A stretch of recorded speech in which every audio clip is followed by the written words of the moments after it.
opinions.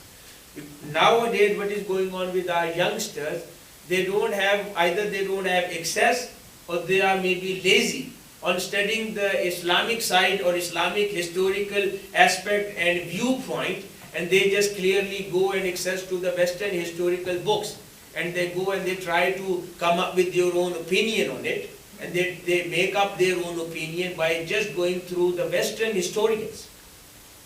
And then they come and they say the Islamic civilization, we can't see any good after the first 36.5 years of Islam, the first Khulafa Rashidin. No, that's not true. Islam ruled the world more than 1,000 years. If the Islamic system was that weak, it would have flopped in 2.5 years or 200 or 300 years. Such as we see the Western democratic system. Now even the West talk about so many flaws into it. They are not even able to tackle it. They are facing many problems in democratic system, and every time they keep on changing their values. Sometimes this, sometimes that. Majority comes up with some other idea, they adopt it. Then later on some part of it they come up with another idea, they adopt it. So they keep on changing it. But that was not the scenario, and it's been just more than 300 years. And they are fed up of it. They want to change it. They want to add more things into it.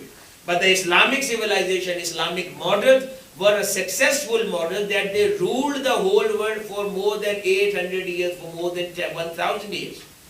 That is the beauty of any model. If you want to analyze any model, either if it is an economic model or it is a political model, the measure to analyze any model is how long that model was implemented in the society. That will show you how powerful that model is, how applicable that model is, how beautiful and how much good characteristics that model contains. So that will give you confidence in your own model, and that gives you the words in your mouth that today when we talk about our models can bring change to the society. When we talk about economic model, when we say that the solution to the present credit crunch or the problem lies in Islamic economic system, we say it because the world has exercised that model for more than 1,000 years. Again, there is a very big question on Islamic economic system. I'm just trying to explain how the model is. That's why I'm coming back again and again on economic model.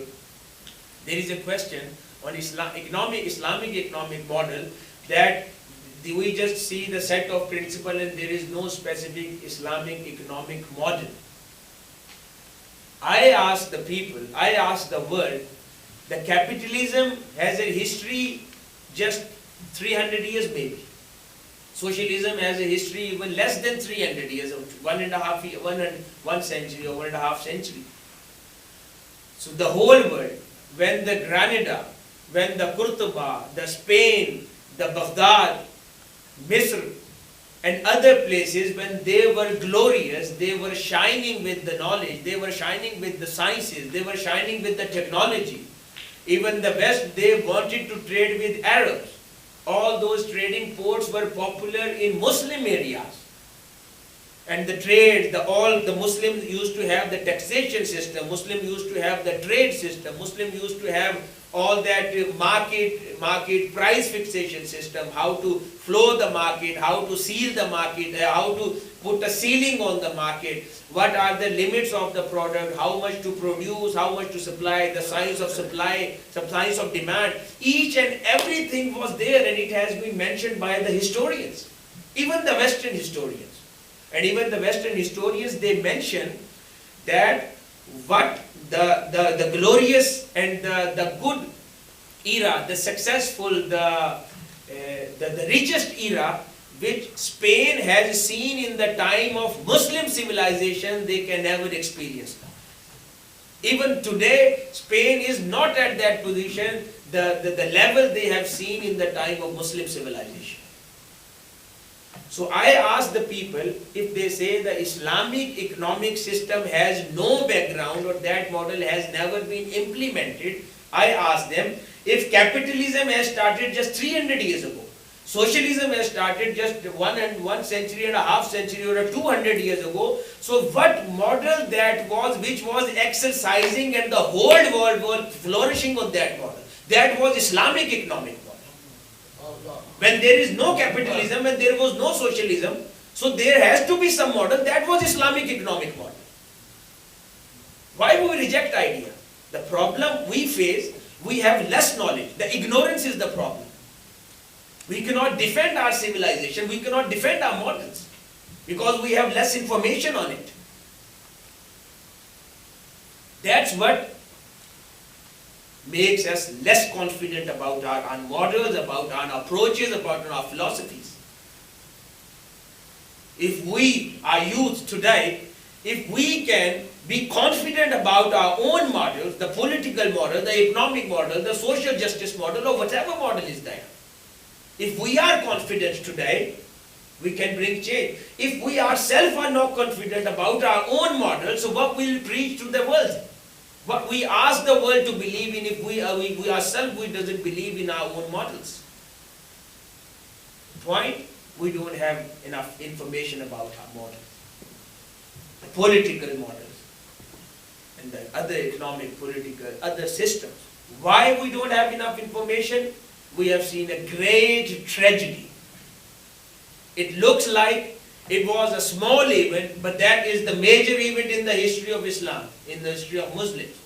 And what that event was, when more than 1 million books were burned in the state of Baghdad, when the more than 1 million books were burned in Egypt, when millions of books were burned in Spain, we understand there was a kind of war going on, but you tell me, is there any war we have ever seen if some state, they attack on other states or directly go to their libraries to burn the books? What kind of war is that? They directly attack their intellectuals, their professors, they kill them? The war is usually among the armies. The wars are usually among the militaries, the government. Nobody attacks on each other's libraries, nobody attacks on each other's intellectuals, nobody slaughters them. So what that was going on, that was a big conspiracy against the civilization of Muslims. The millions of books, and what that million of books was. All of those books was Quran. All of those books were hadith or fiqh or tafsir. No.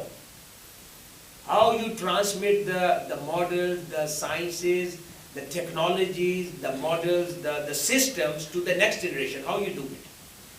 Through books, through your writings. Whatever research you do, whatever the system is implemented, you put it on the paper. That's how you transfer it to your next generation. And when something is not transferred to the next generation, as I have mentioned, the implemented systems are there to go out of date. And when the next researches, those written works, the systems, the sciences, when these things are not transmitted and transferred to the next generation and the research, the further development is not going on those researches, so the previous implemented systems will go out of date and then the next generation will have nothing to implement or nothing to adopt. So that's what happened. Those books were not just Quran and Hadith. Those books were those economic systems. Those books were the judicial system of Islam, the researches on it, the sciences, the methodology. Those systems were the political system and their philosophy.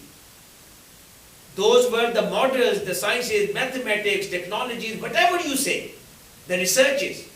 Today we just see that we have Avicenna, we have Averroes, this scientist, this scientist, this scientist. We will hardly find their researches where their researches are. We just have their names. We don't have their researches. We don't have the political system, how those things were implemented, how the rules were. Only we find such things which are mentioned by the historians in the history books. But there has to be the proper political philosophy discussed and mentioned in the books. In those days there was an printing process, everything was the hand manuscripts. So those books were burned with a proper plan. our researchers, our philosophers, analysts, those were slaughtered. Why? According to the plan. So that the Muslim civilization of today cannot relate themselves with their origins today. And that's what we're going on. If we go back 200 years, we get into the river of West. We make us fall into the river of West. We cannot connect ourselves with our own origins today. We don't have the political philosophies. We just read them in the history. We don't have a connection.